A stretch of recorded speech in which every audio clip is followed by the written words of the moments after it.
The vampire princess thought her human husband was harmless. Until the blood war revealed his true, the Crimson Dominion had ruled the night for longer than most stars had burned.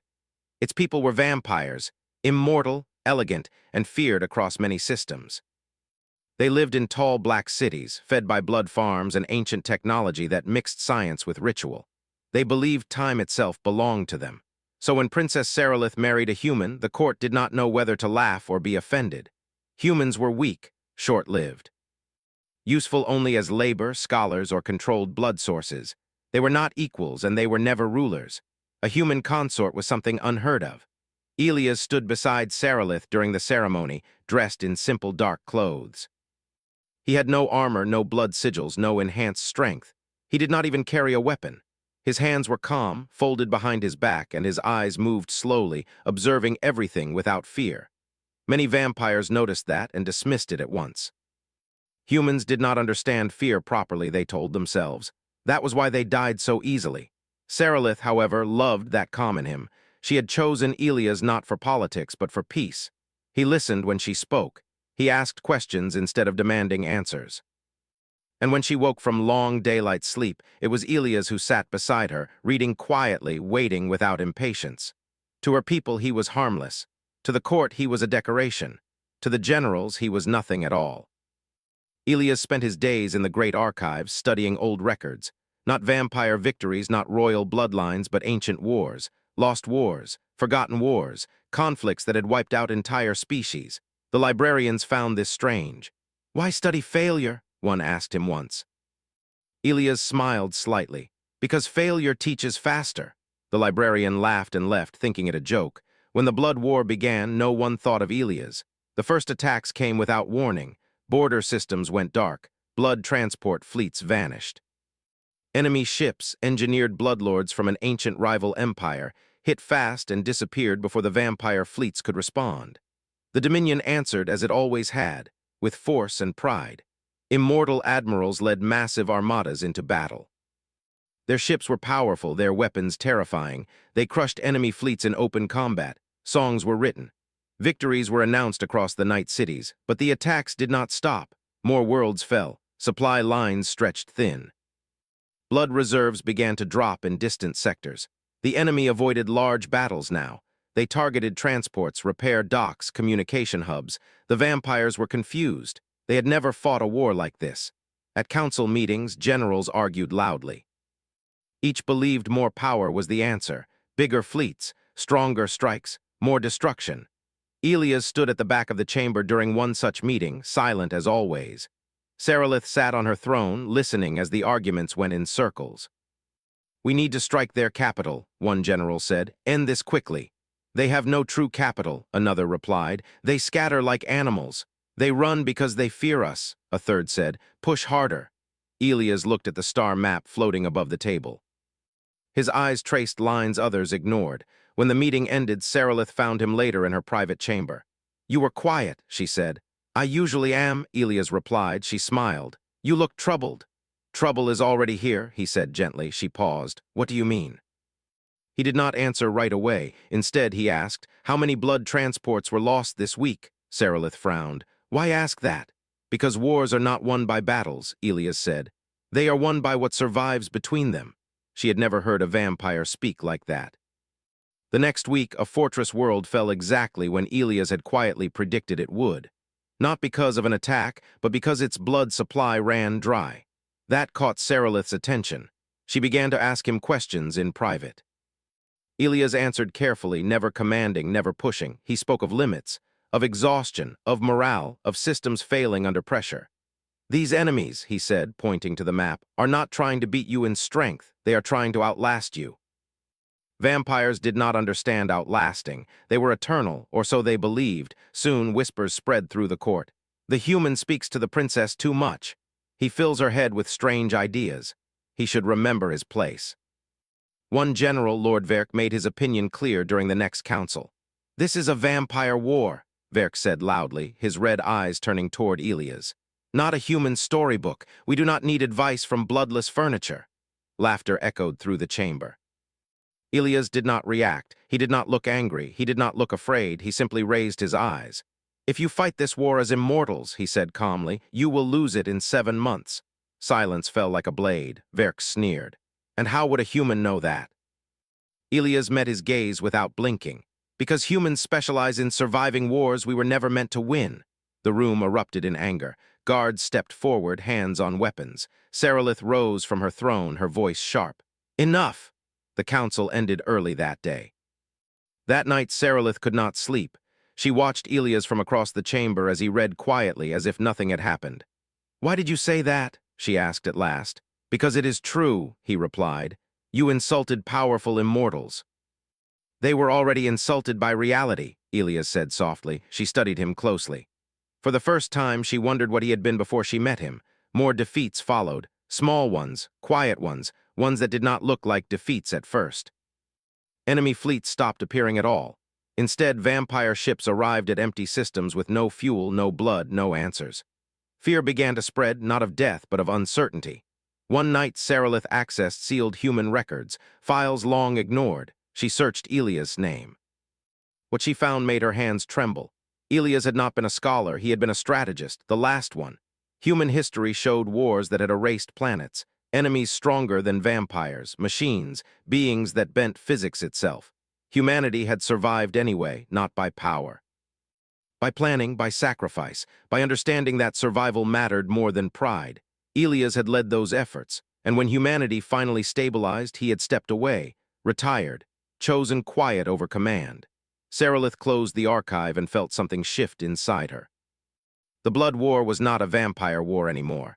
It was waking something ancient, and Ilias had never been harmless. The war changed the moment Ilias stopped being ignored. At first, it was not announced. There was no public order, no throne speech, no declaration that a human now guided the Crimson Dominion. Vampire pride would not allow that.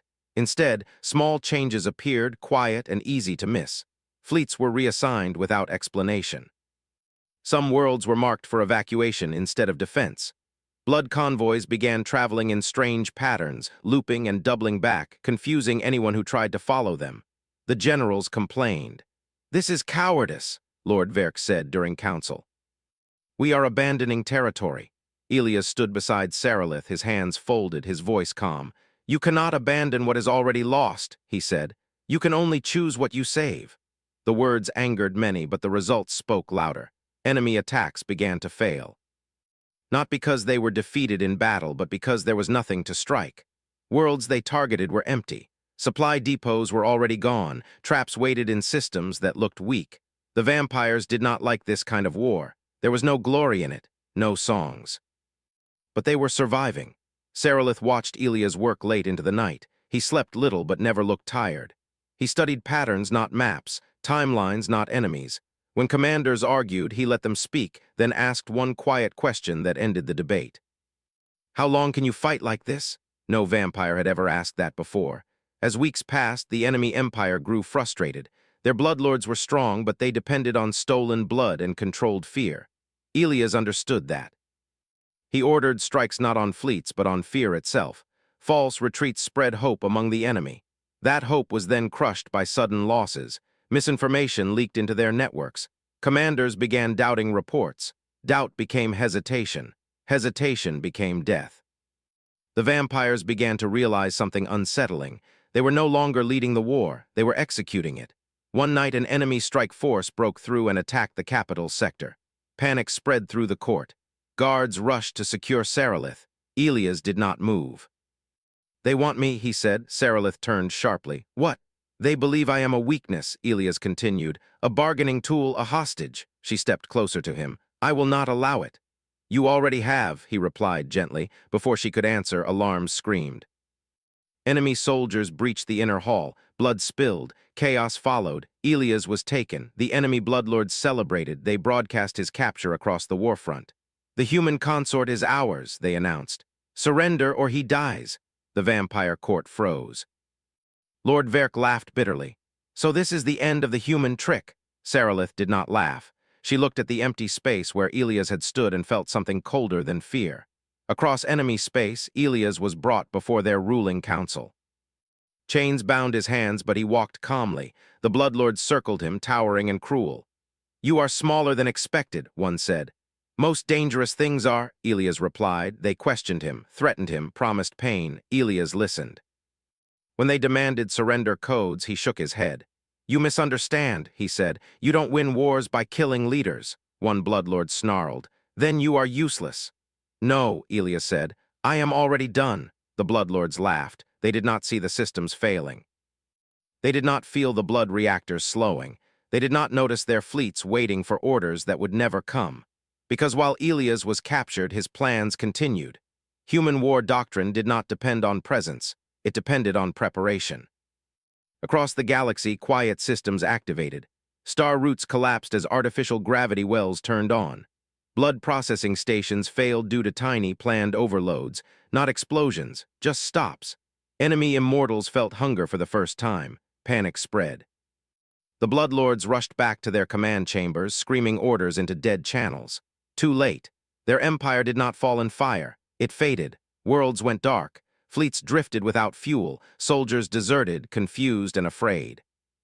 Back in the Crimson Dominion, reports flooded in. The enemy has stopped advancing. They are retreating everywhere. They are collapsing. Lord Verk stared at the data in silence. Sarilith closed her eyes. He told us, she whispered. The vampires launched no final strike. They did not need to. Weeks later, Elias was returned. Thin, wounded, but alive. The enemy had released him, desperate, hoping mercy would save them. It did not. Elias walked back into the capital with no escort. The court watched in silence as he passed. Sarilith met him at the gate. She did not speak at first. She simply held him. I'm sorry, she said at last. For what? Elias asked. For not seeing you, she replied. He smiled faintly. You did, just not the war. The blood war ended without ceremony, no victory parade. No throne claimed, just silence. The enemy empire no longer functioned. In the years that followed, vampires changed. They still ruled the night, but they planned now. They conserved, they listened. And humans were no longer dismissed as harmless. Elias refused titles. Refused command. He returned to the quiet chambers beside Sarilith, reading and watching stars. One night she asked him, What are humans, really? Elias thought for a long moment. We are what remains, he said, after everything else fails. She looked at him with new understanding. She had not married beneath her. She had married survival itself. The war was over, but peace did not come easily. Silence filled the Crimson Dominion, and silence made the vampires uneasy. They were used to fear, to noise, to constant proof of their power. Now there were no alarms, no enemies, no urgent reports. Only time. Time was dangerous. Elias understood that better than anyone. He walked through the night gardens of the capital, his steps slow, his thoughts careful. The stars above were steady, uncaring. Wars ended, empires fell, but the universe did not pause to watch. Behind him, Princess Sarilith followed at a distance. She no longer walked ahead of him as a ruler, nor beside him as a symbol. She walked with him as an equal, though she was still learning what that truly meant. The court watched them closely. Some vampires bowed lower than before. Others turned away, their pride wounded. A few watched Elias with open fear. That fear did not surprise him. What surprised the court was what came next. Elias asked for change, not loudly, not with threats, just with questions. How long do you think this peace will last? He asked during a quiet council session. No one answered. Another war will come, he continued. It always does. The only question is whether you will survive it. Lord Verk still lived, he still held power, and he still hated Elias. You have already taken enough from us, Verk said. Our pride, our traditions. Our way of war. Elias looked at him calmly. I didn't take them, he said. Reality did. Murmurs spread through the chamber. Elias proposed something unthinkable, shared command structures, mixed councils. Humans trained not as servants, but as planners, engineers, and analysts. You want to raise humans above their place, one noble hissed. There is no above or below in extinction, Elias replied. Only prepared and unprepared. Sarilith supported him. That alone changed everything. Resistance grew quietly. Not all vampires accepted the idea that a short-lived species had saved them. Some whispered that Elias had manipulated events. Others claimed the enemy would have fallen anyway. Then the attacks began, not from outside. From within, supply ships vanished again, this time not taken by enemies but destroyed by sabotage. Blood reserves were poisoned. Old alliances broke apart. The Dominion trembled. Verk denied involvement, but Elias saw the pattern. This was not a war for survival. This was a war for control. Elias did not respond with force, he responded with exposure. He ordered audits, open records, shared data across systems. Lies had nowhere to hide. When proof surfaced, it spread faster than blood rumors ever had. Verk's supporters abandoned him one by one. His power collapsed without a single blade drawn. When guards came to take him away, Verk looked at Elias with burning eyes. "You've turned us into something else," he spat. Elias nodded. "That's how survival works." After that, change came faster. Human settlements expanded. Vampires began planning for futures longer than a single reign. Blood was no longer wasted. Fear was no longer the main tool of rule. Still, not everyone was satisfied. Some vampires feared losing what made them unique. Immortality felt smaller when it no longer meant dominance. Sarilith struggled with this more than she admitted. One night she stood alone on a balcony watching the stars. Elias joined her, saying nothing at first. "Do you regret it?" she asked finally. "Regret what?" he asked. "Saving us," she said, "changing us." Elias considered the question. "Survival always changes people," he said. "The question is whether the change is chosen or forced." She turned to him. "And us?" "You chose," he replied. That comforted her more than any promise. Years passed. Elias aged. It was slow but visible. Lines formed at the edges of his eyes. His hair began to fade. Vampires noticed. Some were disturbed by it. Immortality made decay uncomfortable to witness. Sarilith noticed everything. She never spoke of fear, but it lived inside her now. Not fear of enemies, fear of time.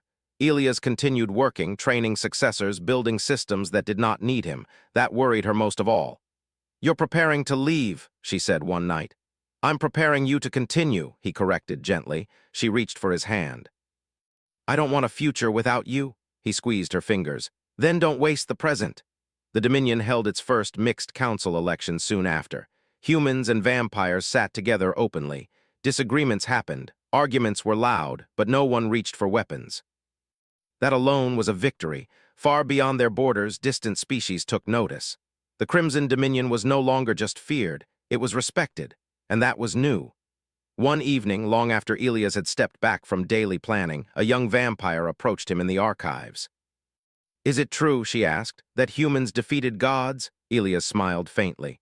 "No," he said. "We outlasted them," she frowned. "That seems worse."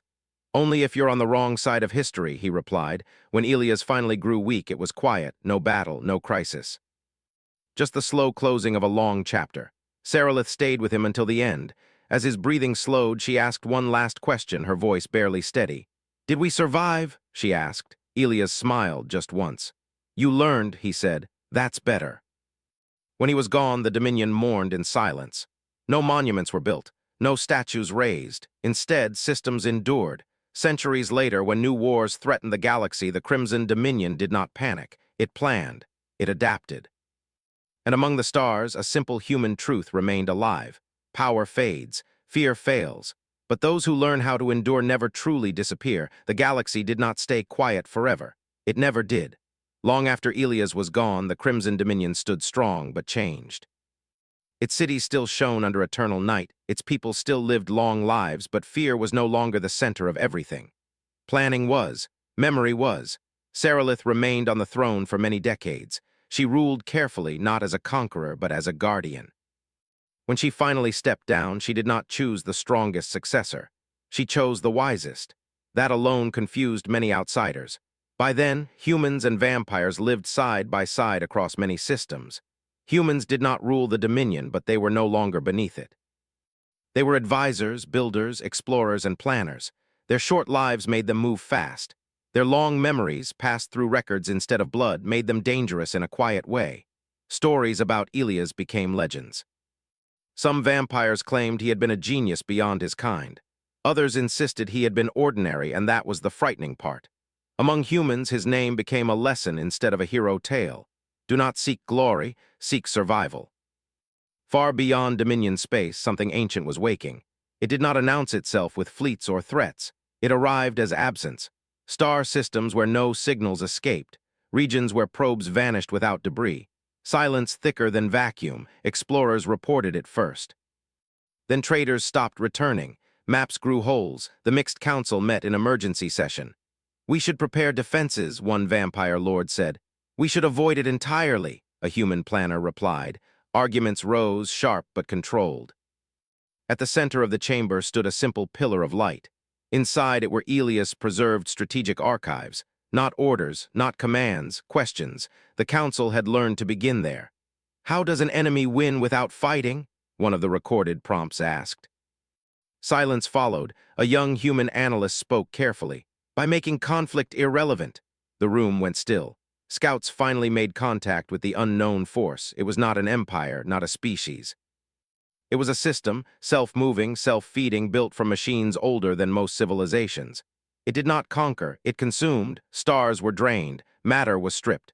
Entire systems collapsed into nothing. It did not hate life, it simply did not care.